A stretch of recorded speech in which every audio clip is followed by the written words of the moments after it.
Tersangka perempuan berinisial ES, yang dikenal sebagai kakak jual adik, membantah keras tuduhan telah menerima uang 125 juta rupiah dari pengusaha MMA alias Walid Doraemon untuk menyuap atau melobi pihak Lembaga Perlindungan Anak, LPA. Menurut ES, uang yang ia terima sama sekali tidak ada hubungannya dengan lembaga manapun, apalagi untuk menghentikan proses hukum. Namanya bidan. Tapi si bidan ini nanya ke adik saya kenapa bisa lahiran, mana bapaknya. Si adik saya bilang, pertama kan dia nggak mau cerita, lama-lama dia cerita bilang kalau dia dijual sama saya. Karena usia kandungan adik saya itu udah kecil, air ketubannya udah pecah, dirujuk ke rumah sakit provinsi. Nah di rumah sakit provinsi, anak adik saya ini dirujuknya melahirkan di sana karena ada biaya kayak ngurus BPJS kayak gitu. Kan bibi saya kan yang ngurus dia tuh jadi kelabakan, jadi dibantu sama pihak LPA. Saya nggak tahu sih, pas itu kan saya baru selesai melahirkan juga, jadi nggak dikasih keluar dari rumah pas itu sama mertua. Nah saya dengar cerita bibi saya dibantu sama pihak LPA buat nanganin kebiayaan adik saya ini untuk melahirkan itu. Nah pas itu bibi saya nanya ke saya, terus gimana ini tentang kasus ini, tentang adik ini siapa bapaknya, siapa yang dia bilang ke orang-orang sini, ke suster, ke bidannya, Pak dia dijual sama kamu. Pas itu saya nggak mau ngaku Pak, saya ngebantah, saya nggak pernah, dia mungkin cuma omong kosong. Pokoknya pas itu saya ngebantah, tapi bibi saya bilang kalau kamu tetap ngebantah bakal diterusin kasus ini ke Polda katanya. Ya udah kalau gitu deh, saya kasih tahu ini kan dari awal kita melahirkan, saya udah kasih tahu ini, saya kirimin foto sama anaknya. Saya nggak peduli itu terserah kamu, saya udah bantu, tapi kamu karena saya kan udah sempat disuruh ke Surabaya sama si Andi Pak untuk pergi dah dari kampung, dari sini bawa adik saya tuh, tapi saya diam-diam pulang karena saya pas itu mau melahirkan. Tapi saya juga nggak tahu tentang adik sama saya nggak tahu. Pas itu cuma saya yang tahu, jadi saya pulang untuk melahirkan. Terus si Andi ini marah karena saya pulang diam-diam itu. Ya, kan adik saya sebenarnya belum mau melahirkan, lagi 2 bulan kan perkiraannya. Jadi saya mikirnya nanti habis melahirkan barulah kita balik lagi ke Surabaya. Tapi duluan tahu kalau saya di Lombok, dari itulah dia marah dan ngeblok saya tadi itu. Terus adik saya melahirkan, saya kasih tahu dia dari TikTok. Kalau melahirkan, aku bilang kan saya bukan urusan saya gitu. Terus bibi saya kayak nanya-nanya terus, gimana ini kalau kamu udah mau ngaku mau dianu sama Polda, dia bilang kamu ngaku dah biar pihak keluarga bisa bantu, biar bisa selesai, biar nggak lanjut lagi kasusnya, kata bibi. Ya udah Bi, gimana kita cerita gitu. Ya udah ayo kita ke pihak LPA sama Bu Nat. Ketemulah di rumahnya Bu Nat sama pihak LPA sama Mas Rian namanya yang itu, belum Pak Joko. Mas Rian, ya. Yang itu Betul. kacamata. Ya dari LPA pokoknya katanya. Nah dari itulah saya cerita kalau memang saya benar tentang adik saya ini, saya cerita gini-gini. Tapi saya nggak nyebutin si Andi ini siapa, karena pas sebelum saya ketemu sama LPA ini, saya diajak ketemu sama ini. Saya bilang ke dia kalau kasus ini bakal diterusin ke Polda, aku bilang gitu. Langsung ditelepon saya, mana nomormu, langsung ditelepon saya, kita ketemu di Golden Village, ketemu saya. Itu dah kamu dibilangin nggak mau dengar, dia bilang, karena dia marah karena saya pulang dari Surabaya tuh. Terus sekarang ini kayak gimana, dia bilang gak usah kamu bawa saya, kamu tahu saya siapa, bisa aja saya suruh orang buat mutilasi kamu. Dia bilang gak usah kamu sebut-sebut nama saya, di sana Pak. Saya takut lah, saya tahu dia orang ada. Terus iya, terus saya harus gimana, saya bilang gitu. Iya saya harus gimana Pak. Saya tanya Kak, dia saya gimana Kak, kamu ngomong dah sama pihak keluargamu, selesaiin masalah ini deh. Ngomong dah sama pihak keluargamu, selesaiin masalah ini, berapa dia minta keluargamu, dia bilang begitu awalnya, berapa dia minta keluargamu, selesaiin masalah ini, gak usah lanjutin, dia bilang. Nah saya ngomong ke bibi saya itu, kita ngomong dah sama pihak LPA, dia bilang gitu. Nah saya cerita, terus saya cerita ke Mas Rian ini kan, ke semua habis itu dia tuh pulangnya besok lagi ketemu di rumahnya Pak Joko sama bibi saya ini. Dari itu saya tahu kalau yang nangani kita tuh pihak LPA. Dari itu saya baru tahu kalau pihak LPA yang nangani kita, yang bantu dia, yang kayak ngurus dia kayak gitu. Terus pas itu saya juga ngomong ke Pak Joko, gimana Pak biar kasusnya nggak dilanjutin. Saya bilang nanti kita bantu. Ini saya mau redain dulu di masyarakat sama polsek, kata Pak Joko bantu. Saya bakal bantu kamu sebisa mungkin, kata Pak Joko. Terus habis itu saya kasih tahu lagi sih, Pak katanya pihak LPA belum ada laporan. Pas itu belum ada laporan kan? Belum ada laporan. Dia bilang terus ini aman, Pak Joko mau bantu saya. Dan oh ya udah tanya Pak Joko dia mau berapa dia minta biar kasusnya nggak dilanjutin lagi ke Polda. Dia bilang gitu. Terus pas itu gimana ya? Saya suruh bibi saya ngomong ke Pak Joko, apa bisa Bi untuk dikasih uang cara selesaiin secara uang. Dia suruh kan, saya bilang ke bibi saya ngomong kayak gitu, suruh bilang bibimu suruh ngomong ke pihak Pak Joko kalau selesaiin dah secara keluargaan, secara di LPA ini biar selesai dan lanjut masalahnya. Tanya dia berapa dia minta, dia bilang gitu. Bilang kalau dia tanya uangnya dari mana, bilang kamu jual motor kayak jual apa, kamu ngomong gitu aja ke bibimu. Saya ngomong ke bibi saya kayak gitu, bibi saya nyampein ke Haning. Tapi Haning katanya bukan pihak LPA yang ada itulah, ngomong ke Haning tapi nggak bisa. Dia bilang kita bakal bantu sebisanya. Dia nggak nanggepin uang itu sama Haning, kayak yang kita ngomong berapa kita bayar itu dia kayak nggak bisa. Dia bilang kita bisa bantu sebantunya aja, kita tak tahu ke depannya ya. Dia kayak nggak ada ngomongin uang gitu, kayak nggak mau lah, kayak kita bakal bantu sebantunya, yang penting kamu jujur. Pak Joko mintanya saya jujur tentang si aja, yang penting kamu jujur tentang kita bakal bantu kamu. Dia bilang karena lu belum tahu siapa siapa nggak ada, dia nggak tahu siapa itu, baru tahu juga kemarin dia Pak Joko. Yang penting kamu jujur siapa itu aja, kata Pak Joko. Kalau bantu saya bisa bantu kamu biar nggak ditahan, dia bilang. Tapi saya mau kamu jujur tentang ini aja, dia bilang Pak Joko. Terus saya kasih tahu lah ini Pak, jadi ngomong aja sama Pak Joko gimana, katanya laporannya sih belum ada, masih diproses, kata Pak Joko. Dia bilang dia mau ditahu Sidadi. Saya nggak mau, nggak usah sebut-sebut. Saya bilang aja kamu nggak tahu, kamu udah menghibah di Pak Joko tuh biar bantu kamu biar kasusnya nggak dilanjutin gitu. Tetap saya nanya ke Pak Joko, Pak kasusnya gimana, ada perkembangan nggak? Belum, kamu tunggu aja deh. Kan sampai saya disuruh keluar dari kampung sama Pak Joko karena dia mau nenangin di kampung sama Pak Joko. Pas itu ngebantu saya buat tenangin di kampung, saya disuruh keluar dari kampung, tinggal saya sama kakak saya yang di Pagutan. Tinggal saya sama kakak saya di Pagutan. Saya kasih tahu Andi semua, saya kasih tahu Pak Andi itu Pak, saya disuruh pindah sama Pak Joko. Saya bilang katanya untuk nenangin di kampung sama polsek. Oh ya udah, nanti saya kontrakin kamu dah. Bilang tetap saya dikasih uang sama Pak, kalau apa itu tetap apa ya Pak, dikasih saya uang tiap ketemu sama dia juga kan. Yang awalnya saya ketemu di Golden Pier itu dikasih 300.000. Saya kan sama anak saya tiga kali ketemu. Yang kedua dikasih 200, yang ketiga di Golden Pier juga, yang terakhir di Aston dikasih 200 juga. Ya.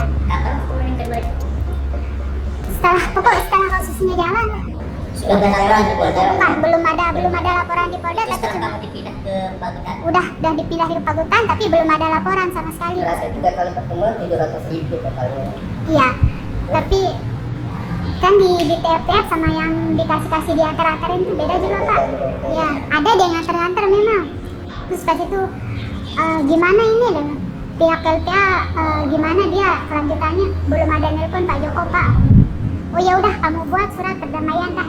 Dia suruh buat surat perdamaian sama sama Bapak. Kamu buat dah surat perdamaian, kasih Bapak berapa dia minta. Saya nggak pernah minta buat, saya mau minta ini buat surat perdamaian gini. Dia semua yang suruh untuk buat surat perdamaian, untuk buat ini, untuk kasih ini. Dia semua yang suruh Pak. Tapi saya nggak pernah anu uangnya, cuma yang saya ambil itu pas dia mau kasih Bapak, karena memang Bapaknya kasih itu butuh uang lah, makanya saya kasih. Pas dia buat tanda tangan kan, kasih 1 juta. Terus dia ada lagi ngechat Bapaknya minta uang buat benerin motor. Saya kasih tahu ini Bapaknya minta uang buat benerin motor. Ya udah kasih, ditransfer 2 juta. saya kasih bapak 1,5. Sama berapa deh, pokoknya ditransfer, tetap ditransfer, sering ditransfer 1 juta, kayak nggak pernah sampai lebih puluhan juta ditransfer, kayak 1 juta, 2 juta untuk kasih bibi saya lah, untuk kasih ini lah, untuk biar kasusnya tuh nggak apa nih, biar kasusnya tuh nggak naik. Dia bilang kamu harus menghibah ke semua orang, dia bilang menghibah ke semua orang, kalau ada yang apa-apain kamu diam aja, dia bilang. Terus kamu harus baik-baik sama bibimu. Pas itu kan ada kelahi juga sama bibi gara-gara masalah uang. Soalnya bibi minta ke mama yang di Malaysia uang. Ke mama yang di Malaysia uang, padahal untuk bayar rumah sakit. Padahal bayar rumah sakit itu udah ditanggung semua sama LPA. Nah karena itulah kakak itu kelahi sama bibi. Saya kasih tahu lah Andi ini, gak usah lah kamu kelahi masalah uang. Kamu lagi kena kasus kayak gini. Pasti ini dibin uang, ditransferin saya lagi pak pas itu. Terus 2 juta, pokoknya 2 juta ditransferin. Terus dia kasih uang juga untuk ngontrak pas itu. Bagaimana ini pak, kak saya mau di rumah kakak saya itu kan karena apa nih, karena udah kelamaan gak enak juga, ada suaminya kakak saya mau ngontrak kak, gimana nih, jadi kontrakin saya bilang, jadi kontrakin saya bilang. Ya dah nanti dah ambil uangnya deh. Berarti bahasa LPA yang kita itu tidak nggak pernah pak, nggak pernah. Memang, tapi dia memang sering dia suruh saya suruh kasih LPA itu, saya nggak pernah. Saya bilang pihak LPA nggak mau, dia nggak mau lah kayak saya terima kayak gitu kak, saya bilang. Dia mau bantu saya asal saya mau jujur tentang video aja, saya bilang gitu dari awal. Tapi dia kalau kamu menyebut nama LPA sendiri apa? Untuk minta uang, Nggak pernah. Nah, Dia yang nyuruh untuk ngasih LPA, tapi saya nggak pernah. Artinya maksudnya tadi kan ada obrolan dengan Bibi tuh, Iya. coba kasih LPA bisa nggak dengan uang, selesaikan masalah. Ya, aku bilang, terus Bibi ngomong gini ke aku, nggak usah kamu nyinggung soal uang. Pak Joko ini baik orangnya, dia bilang. Pak Joko ini baik orangnya. Kalau kamu nyinggung uang nanti dikira kamu banyak sekali uang, dikira kamu sombong. Kata bibi saya tuh ngomong ke saya pas itu. Tapi dia, ya kan kita cuma nanya aja. Ya siapa tahu dia mau. Dia bilang gitu kan itu cuma. Tapi dia sama bibi ya. Bibi saya tuh tapi ngomong deh ke Haning. Karena bibi saya ngomong kayak nggak sama bibi, kamu udah urus kalau masalah uang bibi nggak mau. Tapi ada dia ngomong juga ke Haning kayak gitu kan, dia mau bantu. Karena bibi saya ini nggak mau gitulah ngomong gitu. Kakak saya suruh yang cewek, Pak coba omongin ke pihak LPA kan, bisa nggak dia kasusnya nggak dilanjutin, dia bilang gitu. Bisa nggak kasusnya nggak dilanjutin di dia aja, coba tanyain kan ini laporannya inisiatifku sendiri. nggak disuruh sama si dari awal. Terus saya bilang laporannya ini kan di Polda, udah nggak di Polsek di Pak siapa nih, Pak Joko bilang gitu ke kakak, ini kan di Polda ya, saya nggak ada apa, saya nggak pernah buat laporan, tapi di Polda saya nggak tahu, katanya Pak Joko. Oh nggak bisa pak, di apa nih, dibantu biar selesai masalahnya di sini aja, nggak bisa terusin, kata kakaknya. Oh nggak bisa kata Pak Joko, karena ini udah di Polda, bukan urusan saya cuma nangani yang di Polsek sama warga, dia bilang gitu Pak. Siapa namanya? Kalau dengan ini antara yang bahasanya kan ada uang itu 125 juta. Itu Memi terima dari bagaimana? Nggak pernah terima uang? Nggak pernah terima. Yang terakhir dikasih 25, yang paling banyak itu dikasih 25, tapi dia enggak cash dikasih, dianterin sama siapa namanya? Nggak tahu namanya, anak buahnya lah, pakai mobil di depan rumah dikasih. Nah 25 itu untuk keperluan apa? Karena kasusnya itu aku pikir udah selesai pas itu pak, karena kan kita udah pindah rumah nih, laporan udah nggak ada, surat kedamaian udah ada, pasti kan dipikirnya kan saya nggak tahu kayak kasusnya mungkin udah selesai kak, saya bilang ke dia nggak bakal ada lanjutan, mungkin kasusnya udah selesai karena nggak ada laporan juga. Saya bilang pihak LPA juga nggak ada ngomong apa-apa lagi, cuma suruh tunggu aja. Aku bilang oh ya udah, dia bilang oh ya udah ini kamu pegang dulu, dia bilang dikasih 25 juta sama dia pak. Tapi besoknya itu dipanggil sama penyidik ke rumah kakak itu ke Pagutan, dipanggil sama penyidik, disita HP saya kasih tahu lah, saya dipanggil sama Polda, udah ada laporan katanya bapaknya yang ngelapor. Aku bilang bapaknya saya ngelapor. Oh kamu udah, oh ya udah kamu udah pakai yang uang yang 25 juta itu katanya. Belum, saya bilang. Oh ya udah balikin dah dulu, besok udah saya bilang. Saya balikin yang 25 juta itu, ada buktinya yang saya balik, yang chat sama anak buahnya itu. Dibalikin Ya saya balikin yang 25 juta itu. secara langsung. Secara langsung juga. Saya balikin yang 25 juta. Dia ngambil ke depan rumah lagi. Terus pas itu lagi saya dikirimin surat sama Polda kalau mau jadi saksi tentang ini, mau di BAP lah. Saya kasih ini gimana tuh sini? Saya harus gimana? Saya bilang saya nggak punya uang untuk ngapa-ngapain, untuk pengacara. Saya harus pakai pengacara, kata kakak saya kan. Gimana kalau udah begini harus kita pakai pengacara, kata kakak saya itu karena dilihat surat itu. Saya telepon, kok gimana ini saya harus pakai pengacara? Saya mana uang, minta uang, saya bilang untuk pengacara, saya bilang gitu. Saya udah banyak bantu kamu, dia bilang. Kita masing-masing sudah. Yuk kenapa kayak gitu, saya bilang gitu. Terus gimana sih udah sampai kayak gini, saya bilang. Ya udah kita masing-masing sudah. Ya udah saya jujur ya ke Pak Joko sama ke Polda. Ya udah terserah pakai cara masing-masing, dia bilang. Habis itu dia blok saya Pak. Dari itu saya nggak berhubungan lagi sama dia. Sampai jalan kasus ini sampai sini. Artinya itu hanya klaimnya dia, mungkin dia hitung yang sudah Nggak ada sampai dipakai. 100 juta pun nggak ada Pak. Bisa Bapak cek mutasi rekening saya kalau apa. Nggak ada. Yang dia ngasih cash pun paling 1 juta, paling banyak 1,5 yang kasih cash. Yang paling banyak tuh 25 juta pas itu. Tapi diambil balik lagi. Tapi katanya dia Pak juga pernah ngasih uang cash ke kakakmu satu, kakakmu yang inisial H ya? Saya dia diantar ngasih cash enggak. juga. Saya diantar sama kakak tuh ngambil uang di gacuan. Itu Iya. untuk untuk saya belanja, dia bilang. Apa namanya? Di gacuan itu. 3 juta yang kasih cash.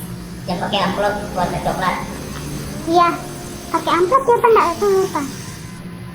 Enggak, yang 25 juta itu pakai amplop Pak. Pakai amplop. Iya. Kalau yang ke Coklat. kakakmu itu? Iya.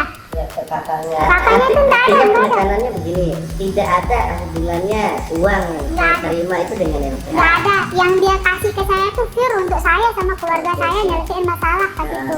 Kalau untuk pihak LPA nggak ada. Dia memang ada nyuruh untuk LPA, untuk kasih LPA, tapi pas itu saya bilang Pak Joko nggak mau. Dia bilang apa namanya?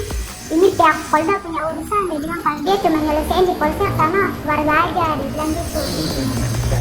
Terus kapan kumpulin ibu LPA? Pas udah selesai, pas dia bilang ya udah kita masing-masing dah. Dipanggil polisi ya. Iya, pas saya bilang deh kan. Pas di blok, langsung di blok terus. Iya, langsung kita urus. Saya udah dipanggil ini Kak, gimana? HP saya disita gitu. Ya udah kita urus masing-masing dah, dia bilang gitu. Terus saya diblok. Karena itu saya kalau saya mau diam-diam aja nggak jujur tentang dia, saya yang berat sendiri. Ya udah saya jujur ke Pak Joko, yang saya telepon pertama Pak Joko. Pak, saya tahu siapa. Kakak saya bilang Kak, bilangin saya ke Pak Joko, saya tahu. Saya bilang ke Pak Joko pertama. Sebelum saya ke Polda, saya bilang ke Pak Joko dulu. Karena dia yang bantu saya selama ini untuk ya dikasih solusi kayak gini-gini.